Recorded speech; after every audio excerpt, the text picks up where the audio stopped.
Very good to have you here on the program, sir.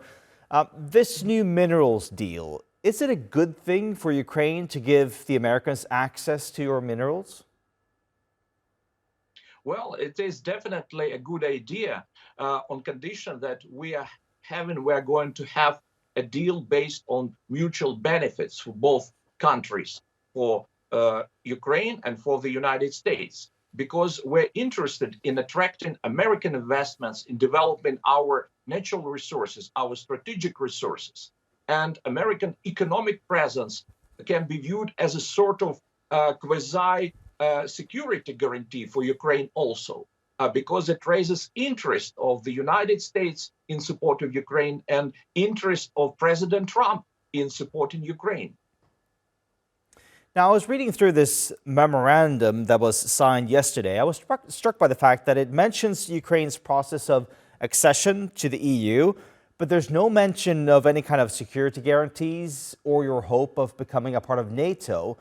So what does this deal actually give Ukraine? Is it just money?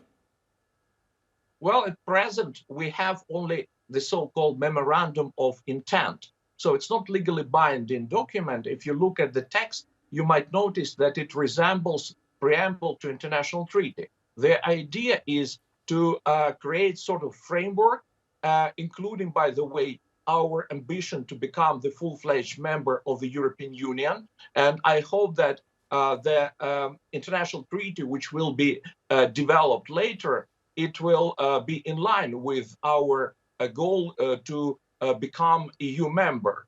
So I understand that the negotiations between American and Ukrainian team will continue with a view to develop full-fledged international treaty with all details aimed at creation of so-called investment fund, which will be investing in the development of Ukrainian economy. Mr. Merezhko, we all remember, of course, what happened when Zelensky went to the White House. They were planning on signing this minerals deal. Do you think there's a bigger chance now of making that happen?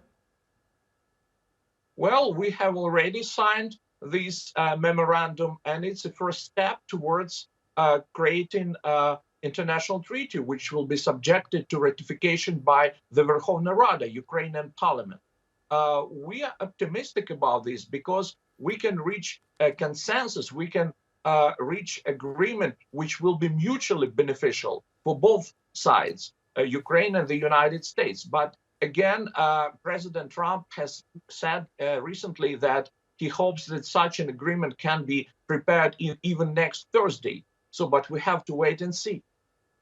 As you mentioned, it has to be approved by the Ukrainian parliament, where you're actually a member. When you're going to push that button saying yes or no, what are you going to be looking for in that agreement? Well, first of all, it needs to be agreement which will be in the national interest of Ukraine and which won't violate our constitution. Article 13 of our constitution says that natural resources is ownership of Ukrainian people. So we hope that it will not violate our constitution, because otherwise this treaty cannot be ratified. I also hope that the new agreement, new treaty will correspond to requirements of our national legislation, which is also crucially important. And of course, we have democratic parliament, and there can be different views, different approaches. But I hope that if this document, if this international treaty guarantees us economic cooperation, mutual benefits for Ukraine and the United States, that it will be supported by majority of the Ukrainian parliament. Now, on the one hand, we're talking about this deal, this minerals deal that's going to be signed with the U.S. hopefully next week or so. At the same time, I'm seeing reports that the U.S. is now proposing leaving some of those occupied areas still under Russian control. Is this really a first step towards peace, or is it just giving the U.S. access to your minerals? Well, we are talking about just peace, and by that we mean that any peace can be reached only on the basis of the UN Charter and principles of international law. And among these principles of international law are such crucial principles as territorial integrity, respect for sovereignty, and non-use of force. So any territorial concessions in violation of international law or Ukrainian constitution are absolutely out of the question. All right, Mr. Merezhko, thank you so much for taking the time to talk to us here on TRT World.